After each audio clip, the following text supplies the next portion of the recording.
16 June 1962 Shri Jibankrishna ঘরে উপস্থিত সকলকে উদ্দেশ্য করে বললেন, দেখ, আজ সকালে ক্ষিতীশ এসেছিল।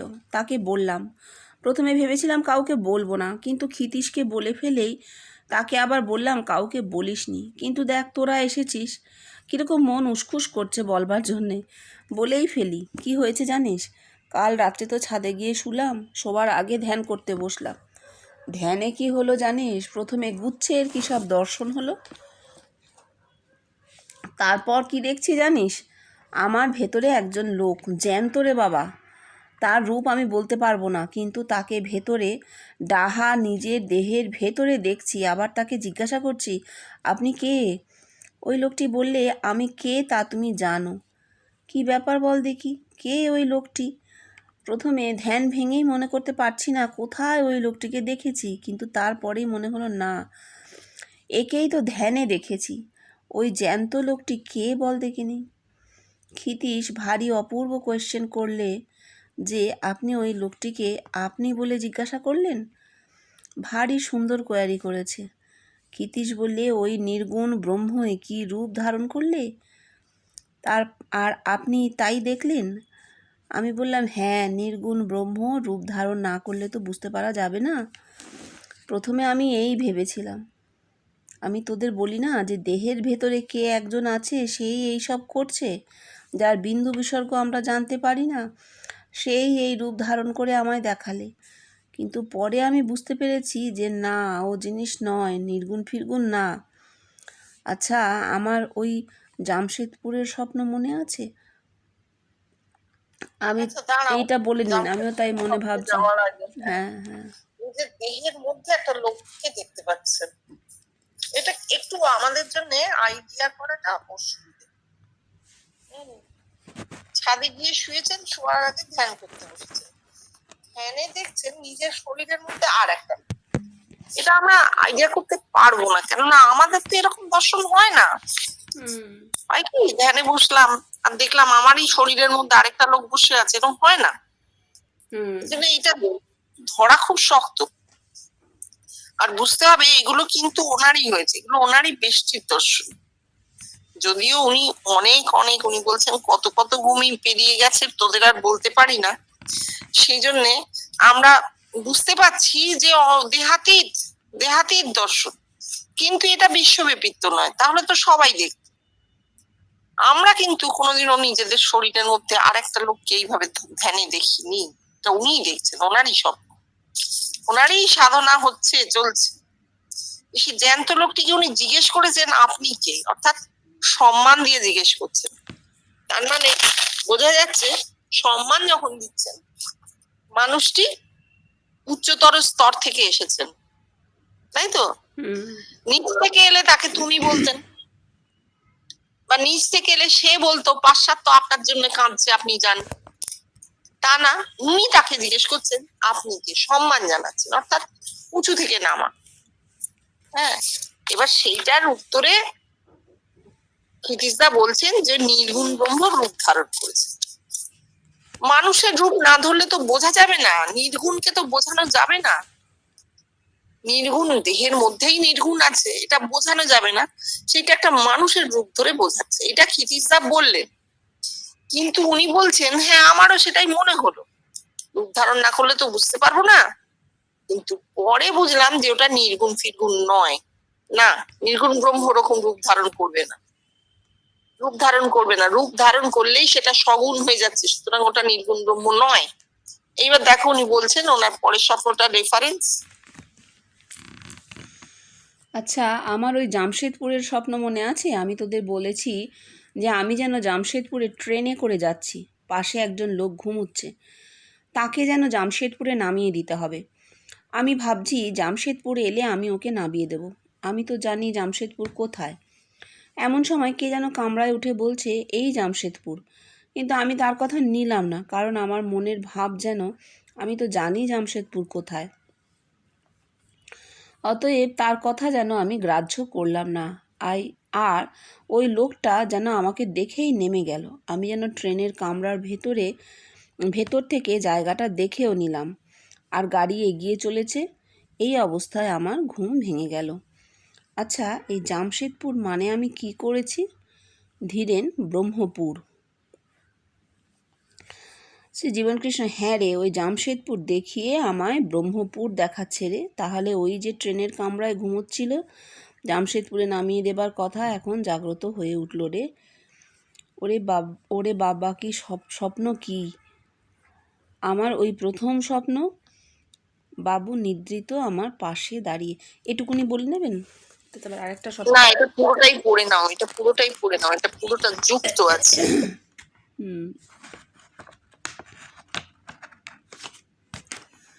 আমার ওই প্রথম স্বপ্ন, বাবু নিদ্রিত আমি পাশে দাঁড়িয়ে।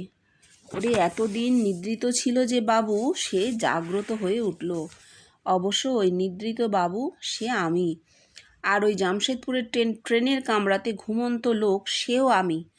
এখন বলতে পারিস এ কি আর এ কে? ধীরেন: আপনার দেহে সবই সম্ভবপর হতে পারে, কিছু আশ্চর্য নয়। শ্রী জীবনকৃষ্ণ: রেখে দে, তোর সব সম্ভব হতে পারে। এখন বল এই কী জিনিস? ধীরেন: ওই আদি পুরুষকেই দেখেছেন। শ্রী জীবনকৃষ্ণ: হ্যাঁ রে বাবা, ওই আদি পুরুষকেই আমি আমার ভেতরে দেখেছি আর জিজ্ঞাসাও করেছি, আপনি কে? আর ওই পুরুষ বলছে, আমি কে তা তুমি জানো। তখন যে বাবুকে দেখেছিলাম নিদ্রিত, আজ সেই বাবু জাগ্রত হয়েছে। কি ব্যাপার রে বাবা, কিছু বলতে পারিস? এবার তখন ওই আদি পুরুষ নিয়ে সারাক্ষণ কথা হচ্ছে। তো আদি পুরুষ কে? প্রথম যার মধ্যে বিবর্তন শুরু হলো, তো সে তো কে আমরা জানি না, জানা সম্ভব নয়, লক্ষ লক্ষ বছর আগের কথা। এখন সেই আদি পুরুষ কে আমরা এখন দেখি কি করে বুঝবো, বা উনি বা কি করে বুঝতে পারছেন? এখানে একটা প্রশ্ন থেকে যাচ্ছে। আদি পুরুষ মানে প্রথম একটা মানুষ, তার মধ্যে বিবর্তন, তার মাথায় এই জিনিসটা দাঁড়ালো, তাকেই তো আদি পুরুষ বলা হচ্ছে। সভ্যতার বিবর্তন, সে প্রথম আগুন সৃষ্টি করলো, সে প্রথম মানুষকে সভ্যতার দিকে নিয়ে এলো, যেগুলো আব্রাহামিক রিলিজিয়ান, অ্যাডাম ইভ এইসব দিয়ে তৈরি করতে চেষ্টা করেছে। কিন্তু আমরা জানি যে সভ্যতার বিবর্তন কি একজনের মধ্যে প্রথম হয় না, তো একটা গোষ্ঠীর মধ্যে হবে, ট্রায়াল এরার করতে করতে হয়। যাই হোক, তো উনি বলছেন আদি পুরুষ। এখানে যেটা বলতে চাইছেন সেটা হচ্ছে তার প্রথম স্বপ্ন ছিল বাবু নিদ্রিত, পা থেকে গলা পর্যন্ত সাদা চাদরে ঢাকা, মুখটা যেন মোমের পুতুলের মতো, পাশে নল গড়গড়া লাগে, বাবু নিদ্রিত। তাই তো লেখা আছে। এই নিদ্রিত বাবুকে তিনি দেখছেন, অর্থাৎ ভগবান বলো, ঈশ্বর বলো, ব্রহ্ম বলো, তিনি তখনও অ্যাকশনলেস, নিষ্ক্রিয়। এই নিষ্ক্রিয় ব্রহ্ম ঘুমোচ্ছেন মানে কি? অ্যাকশনলেস, নিষ্ক্রিয় হয়ে আছে। কে দেখছেন? উনি দেখছেন। উনি কোথায় দেখছেন? বাইরে তো দেখছেন না, নিজের মধ্যে দেখছেন। তাহলে তার ব্রহ্ম সত্তা তখনও নিষ্ক্রিয়, তিনি দেখতে পাচ্ছেন, সেটা জানতে পাচ্ছেন, একটা স্বয়ংবেদ্য অবস্থা যে আমার ব্রহ্মসত্তা আছে, কিন্তু তা নিষ্ক্রিয়। তারপর দেখছেন ট্রেনে উঠেছেন। ট্রেন কি? গতির প্রতীক, অর্থাৎ তার আত্মিক গতি বোঝাচ্ছে। সেখানেও তিনি দেখছেন একটি মানুষ পাশে শুয়ে ঘুমোচ্ছেন, যাকে নাকি জামশেদপুরে নামিয়ে দিতে হবে। জামশেদ মানে ব্রহ্ম, পার্সি কথা, অর্থাৎ ব্রহ্মপুরে সেই নিদ্রিত মানুষটি নামবেন, তাকে জাগিয়ে দিতে হবে। সেই নিদ্রিত মানুষটা উনি নিজেই নিজের ভেতরেই দেখছেন। সেখানেও তিনি কি দেখছেন? ব্রহ্মপুরে পৌঁছানো পর্যন্ত অপেক্ষা করতে হবে, তবে ব্রহ্মসত্তাটি ক্রিয়াশীল হবে। তাই তো, ব্রহ্মসত্তা ঘুমিয়ে, তাকে নামাতে হবে ব্রহ্মপুরে। তাহলে এই ট্রেনের গতি, এই আত্মিক গতি যখন ব্রহ্মপুরে পৌঁছবে, তখন ব্রহ্মসত্তা জাগ্রত হবে। কোন তৃতীয় ব্যক্তি এসেও যদি বলে যে জামশেদপুর এসে গেছে, অর্থাৎ আপনার ব্রহ্মসত্তা ক্রিয়াশীল হয়েছে, তাহলে উনি নেবেন না। এটাই হচ্ছে কথা, যে বাইরে থেকে একজন এসে বলছে, উনি দেখছেন এই জামশেদপুর এসে গেছে, না, উনি নিচ্ছেন না। কেন? কোন তৃতীয় ব্যক্তির কথাই হবে না, স্বয়ং বেদ্য, তিনি নিজে জানবেন যে জামশেদপুর এসে গেছে। তাহলেই তিনি এই যে ঘুমোচ্ছেন ওটাও তিনি, তাঁরই ব্রহ্মসত্তা, সেটি জাগ্রত হবে। এই তারপর এতদিন পর তিনি দেখছেন যে তিনি জিজ্ঞেস করছেন আপনি কে, আর সেই ভদ্রলোক বলছেন, এই লোকটি আর কি বলছেন, আমি কে তুমি তা জানো, তুমি তা জানো। জীবসত্তা প্রশ্ন করছে ব্রহ্মসত্তাকে আপনি কে, আর ব্রহ্মসত্তা উত্তর দিচ্ছেন আমি কে তুমি তা জানো। একটা সম্মানবাচক আর একটা স্নেহবাচক। ছোটদেরকে লোকে স্নেহ করে, তাহলে আমার জীবসত্তা, আমার ক্ষুদ্র সত্তা প্রশ্ন করছে ব্রহ্মসত্তাকে, ব্রহ্মসত্তা উত্তর দিচ্ছে আমি কে তুমি তা জানো। এতদিন বাদে ব্রহ্মসত্তা ক্রিয়াশীল, পরমাত্মা ক্রিয়াশীল। এই যে ঘুমন্ত বাবু, তাকে দেখেছেন একটা ঘরের মধ্যে বদ্ধ, সেটা কিন্তু চলছে না, গতিশীল নয়, স্থির। তারপর দেখছেন সেই ঘুমন্ত বাবু কোথায়, ট্রেনে গতি পেয়ে গেছে, আত্মিক গতি চলছে। তারপর দেখছেন কি একদম জাগ্রত এবং কথা বলছে, এতটাই ক্রিয়াশীল। তিনি প্রশ্ন করছেন, প্রশ্নের উত্তর পাচ্ছেন, এই বাবু জাগ্রত হয়েছে। অর্থাৎ বাবু তো ব্রহ্মসত্তা জাগ্রত হয়েছে। এই যে কাল কথা হচ্ছিল যে সাধারণ মানুষ এই চৈতন্য সীমা স্পর্শ করে ফেলেছে, এটা তার প্রমাণ। আমরা ওর এই স্বপ্নগুলোর পরপর একটা সূত্র পাচ্ছি, তাই তো? বাবু নিদ্রিত, আর কতদিন পরে 62 সালের জুন মাসে দেখছেন বাবু কথা বলছে, ক্রিয়াশীল, এতদিন ধরে। এইটাই আমাদের চৈতন্য সীমা স্পর্শ করার ফল। কেউ তো তৈরি হয়ে বসিনি, কি বলবো।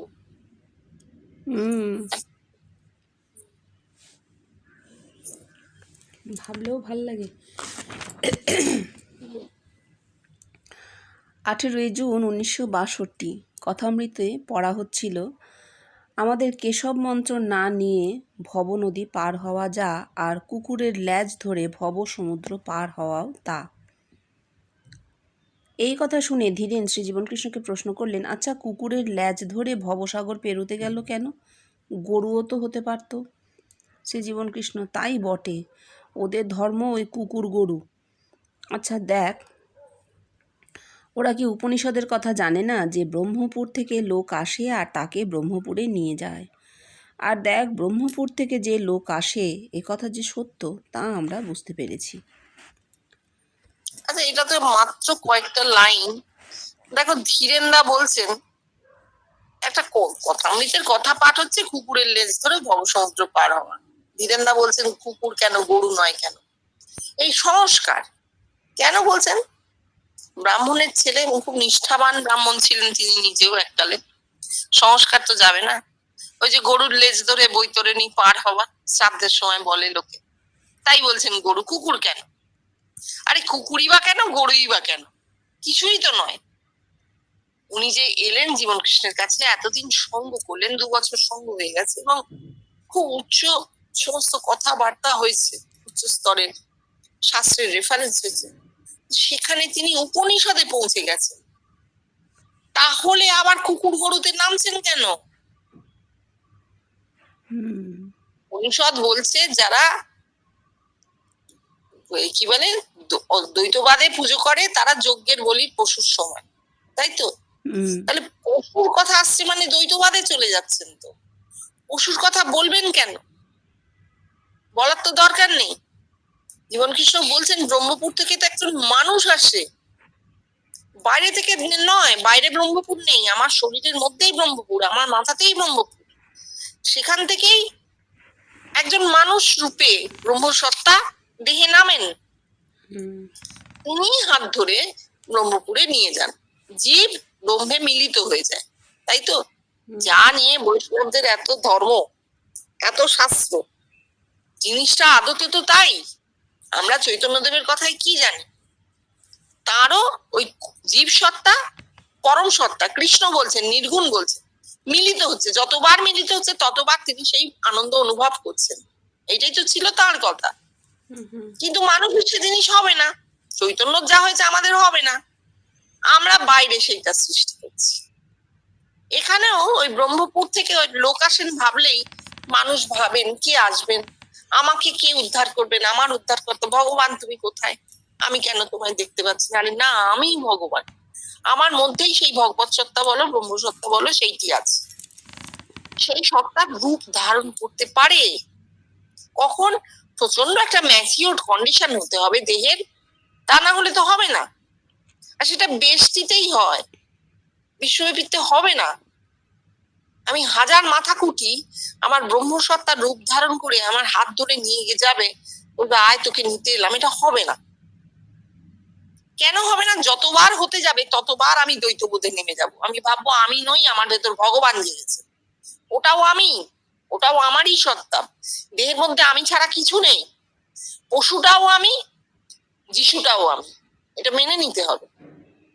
কিন্তু এই কুকুর গরু এসব কথা তো আসে না। ব্রহ্মপুরে মানুষের কথাই আছে, মানুষই ব্রহ্ম, মানুষের কথাই থাকবে, কোনো পশুর কথা থাকবে না। হাতি এত বড় জন্তু, ঈশ্বর চিন্তা করতে পারে না, ঠাকুর বলছে। ঠিক তাই, পশু ঈশ্বর চিন্তা করতে পারে না, সুতরাং পশু দিয়ে কিছু হবে না। পড়ো তারপর। 20শে জুন 1962। শ্রীজীবনকৃষ্ণ, দেখ আজ সচিদানন্দের ব্যাখ্যা দিচ্ছিলাম। ওরা সচিদানন্দের কি ব্যাখ্যা দিয়েছে?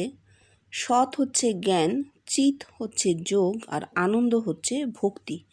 কি ব্যাখ্যাই দিয়েছে। আর আমার ব্যাখ্যা শোন। সৎ মানে অহমস্মি, চিত মানে যোগ। যোগের দ্বারা আমার আত্মিক চৈতন্যের সঙ্গে জগতের আত্মিক চৈতন্যকে এক করা, অর্থাৎ আমি আমার আত্মিক চৈতন্য দিয়ে জগতের আত্মিক চৈতন্যকে এক করে দিলাম, আর এতেই আমার আনন্দ। ওরে, এই হচ্ছে সচিদানন্দ, আর এতেই আমার আনন্দ। আর আনন্দ বলেই আমি সব সময় আনন্দকে দেখি। ওরে, কেন আমি একটা জীবন্ত লোককে দেখি বলতে পারিস? আমি জীবন্ত আনন্দ, এই দেখাচ্ছে। দেখ, জিতু যখন আমায় প্রথমে জিজ্ঞাসা করলে, আচ্ছা এই নতুন কোনো লোক আপনাকে দেখেছে, এই কথা শুনলে আপনার আনন্দ হয়? আমি বললাম, হ্যাঁ আমার আনন্দ হয় রে। কোনো নতুন লোক আমাকে দেখেছে, এই কথা শুনলে আমার আনন্দ হয়। সে আজ কতদিনের কথা বাবা? জিতেনকে তুই আমায় জিজ্ঞাসা করেছিলি? জিতেন, সে প্রায় 5-6 বছর আগে। শ্রীজীবনকৃষ্ণ, না বাবা, অতদিন হবে না, বোধহয় 3-4 বছর হবে। আচ্ছা, এখানে সচ্চিদানন্দের উনি একটা ব্যাখ্যা দিয়েছেন। আমরা যখন পাঠে বসি, আমরা বিভিন্ন লোকে বিভিন্ন ভাবে ব্যাখ্যাটা করি তো। এই সচ্চিদানন্দ এই ওই সেই, বই পড়তে বলা এই জন্য। আমরা সবাই বইটা যদি না পড়ি, তাহলে আমাদের কখনো মনে পড়বে না যে জীবন কৃষ্ণ কি বলে গেছে। জীবন কৃষ্ণের কথা ছাড়া অন্য কোনো কথা দিয়ে তো এগুলো ব্যাখ্যা হয় না। ব্যাখ্যাটা জীবন কৃষ্ণের কথা দিয়েই করতে হবে। কি সুন্দর উনি বলে দিয়েছেন। সৎ অস্থি, এতদিন আমরা বলছি এই অস্থিটি কি জানি না। অস্থিটা আমি নিজে, আমি আছি, এটাই তো সব থেকে বড় অস্থি, তাই না? মানুষ কিছু ফিল করতে না পারলেও নিজেকে তো ফিল করতে পারে। আমার অস্তিত্বটা তো আমি অনুভব করতে পারি। এইটা অস্থি, অহমস্মি, আমি আছি। সৎ বলছেন অহমস্মি, আমি আছি। চিত হচ্ছে যোগ, সেই যোগের দ্বারাই বলছেন আমার আত্মিক চৈতন্যের সঙ্গে জগতের আত্মিক চৈতন্যকে এক করে নিলাম। নেবেন কি করে? তার তো কোনো ক্রিয়া নেই, এক হয়ে গেল। তার আত্মিক চৈতন্য যখনই জগৎ ব্যাপ্ত হলো, তখন জগৎ চৈতন্য আর তার আত্মিক চৈতন্য এক হয়ে গেল। সেইখান থেকেই আমাদের মধ্যে জীবন কৃষ্ণের চেতনা জেগেছে। কেউ দেখেছেন, কেউ অনুভব করেছেন, বোধ করেছেন, কেউ কথাগুলোকে ধরতে পারছেন। সবটাই কিন্তু এই জন্য হচ্ছে যে তার আত্মিক চৈতন্য জগৎব্যাপী আত্মিক চৈতন্য হয়ে গেছে। এই জগৎ চৈতন্যে দাঁড়িয়ে আছেন বলে জগতের মানুষের চেতনায় তার বোধ ধরা পড়ছে এবং বলছেন তাতে আমার আনন্দ। আর তা তো বটেই, অসীমেই তো আনন্দ, সীমায় তো আনন্দ নেই। একটা মানুষের প্রধান কষ্ট কি, শোক কি? সে সীমিত, সে লিমিটেড। জীবনটা এই শুরু হয়েছে, এই শেষ হয়ে যাবে। কিছু করা হলো না, কিছু ছোঁয়া হলো না, কিছু দেখা হলো না, আরো কত কিছু ছিল, আরো কত কি সে কি জানে না, আরো কি সে বোঝাতে চাইছে সে জানে না। কেননা অল্পে সুখ নেই, না অল্পে সুখমস্তি, ভূমৈব সুখম, সে ভূমাকে চায়, অল্পে তার সুখ নেই। এই জিনিসটা মানুষ নিজে রিয়েলাইজ করতে পারে না, কারণ সে অসীম বোঝেনি, অসীম তার বোধে আসেনি। আর জীবন কৃষ্ণ যখন নতুন লোক দেখছে বলে খবর দিচ্ছে ঘরে এসে, তখন আনন্দে ভাসছেন। কেন? অসীম, আর তিনি নিজের দেহের সীমায় আবদ্ধ নেই, তাই তাঁর আনন্দ। একে বলছে সচ্চিদানন্দ। এবার আমরা সচ্চিদানন্দের নানা ব্যাখ্যা দিই, নানা সময়, সব ভুল দিই, সমস্ত ভুল। জিতেন্দ্রাকে জিজ্ঞেস করছেন কতদিন আগে, বলেছিলাম তুই জিজ্ঞেস করেছিলি, জিতেন্দ্রা বলছেন 5-6 বছর আগে। বলছেন না বাবা অতদিন হবে না, বোধহয় 3-4 বছর হবে। একে বলে স্মৃতি। জিতেন্দ্রা MA পাস, শিক্ষিত মানুষ, কম বয়সী একটি ছেলে, ছেলে না কম বয়সী তরুণ, তার স্মৃতি আর জীবন কৃষ্ণের 69 বছর বয়সের স্মৃতি কত তফাৎ। বলছেন না না অতদিন হবে না, 3-4 বছর হবে। এই যে মানুষটা যে স্মৃতি ধর, বোঝা যাচ্ছে ব্রেন কত অ্যাক্টিভ। হ্যাঁ, তারপর পড়ো। ধীরেনকে, আচ্ছা এই সচিদানন্দের কথা তোদের ব্রহ্মসূত্রে আছে, ব্রহ্মসূত্রে আছে, উপনিষদে আছে? ধীরেন, না ব্রহ্মসূত্রে নেই, তবে উপনিষদে সচিদানন্দের কথা আছে, কিন্তু কি জিনিস তার ব্যাখ্যা নেই। শ্রীজীবনকৃষ্ণ, এই সচিদানন্দের ব্যাখ্যা কোথাও নেই, কেউ জানে না, জগৎ আজ প্রথম শুনল। ওরে এই ভূমানন্দ, ভূমৈব সুখম, এই যে ভূমৈব সুখম, এ বহিরঙ্গ রে, ওই পেঁপে আমায় ভেতরে দেখিয়ে বুঝিয়ে দিলে, এই আমার ভেতর বহু, আমি যখন তোদের ভেতরে দেখি তখনই ভূমানন্দ, আর তোরা যে আমাকে দেখছিস এ হচ্ছে একচেটে, ওই আম রে, আমের একটা বিচি। দেখ, এই যে সচিদানন্দের ব্যাখ্যা শুনলি, এই ব্যাখ্যা জগৎ জানে না, কোথাও শোনেনি, আজ এই প্রথম জগৎ শুনলে। তার মানে পরিষ্কার উনি ভূমানন্দকে বলছেন সচ্চিদানন্দ। এই যে ভূমাকে ভেতরে পাচ্ছেন, কি অসীম ভূমা, তাকে ভেতরে পাচ্ছেন, তাকে বলছেন সচ্চিদানন্দ। যেটা তাঁর ক্ষেত্রে বেষ্টি, তাঁর বেষ্টিতে তিনি ভূমাকে পেয়েছেন। আর আমরা বলতে পারি না না এটা তো জগৎ ব্যাপিত, না জগৎ ব্যাপিত না, আমরা এখনো জগৎকে ভেতরে পাইনি। অল ইজ ওয়ান হয়েছে, ওয়ান ইজ অল হয়নি এখনো, বা অল ইজ অল হয়নি এখনো। আমরা যেদিন ভেতরে জগৎকে পাবো সেদিন জানবো যে ভূমানন্দ, তার আগে নয়। আমরা পেয়েছি কি, একজনকে ভেতরে পেয়েছি।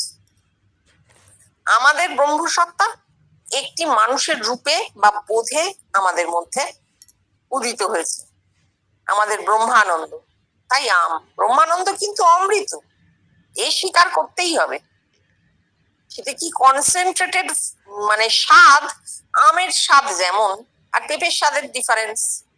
আচ্ছা, পেঁপের স্বাদের সঙ্গে আমের স্বাদের ডিফারেন্স কেন হচ্ছে? একটা নিজের দেহের মধ্যে আস্বাদন হচ্ছে, নিজের দেহের মধ্যে আস্বাদন হচ্ছে আম, আর পেঁপে মানুষ এসে ওনাকে বলছে, অন্য মানুষের দেহে, নিজের দেহে নয়। উনি শুনে আনন্দ পাচ্ছেন যে এরা দেখেছে। একটা অভাবমুখ একটা ভাব, ওনার অভাবমুখ চৈতন্য, মানুষ এসে জানাচ্ছে আপনাকে দেখেছে। তাই পেঁপের স্বাদ একটু অত কনসেন্ট্রেটেড নয় যেটা দেহে হয়। ওনার নিজস্ব দর্শনের যে আনন্দ আর মানুষ এসে বলছে যে শুনে যে আনন্দ, দুটো তফাৎ। এই হচ্ছে আনন্দ আর ব্রহ্মানন্দের তফাৎ। আর যখন ব্রহ্মানন্দ ওনার দেহে ফুটছে, আমরা নিজেরা সবাই শুনেছি, যারা সঙ্গকারী তারা দেখেছেন, সে আনন্দের প্রকাশ অদ্ভুত, সমস্ত দেহ উল্সে উঠছে। আমরা যখন তাকে ভেতরে দেখছি আমরা সেই ব্রহ্মানন্দ পাচ্ছি। যে কোনো আত্মিক দর্শন, আত্মিক স্বপ্ন আমরা যখন দেখি যে আনন্দ পাই সেটা ব্রহ্মানন্দ। কেন? স্বপ্নে ব্রহ্ম জেগে ওঠেন, তিনি স্বপ্ন দেখিয়ে দেন আমাদের, তাই সেই আনন্দ আমরা অনুভব করি। এই জন্য ভূমানন্দ আর ব্রহ্মানন্দে ফারাক, এই জন্য পেঁপে আর আমে ফারাক।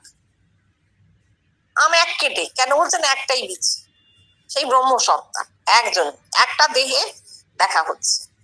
বহু দেহের যে দর্শন, বহু দেহ যখন এসে জানাচ্ছে, সেটা অবশ্যই ভূমানন্দ, কিন্তু সেটা ওইরকম একটু ফ্যাকাশে মতন।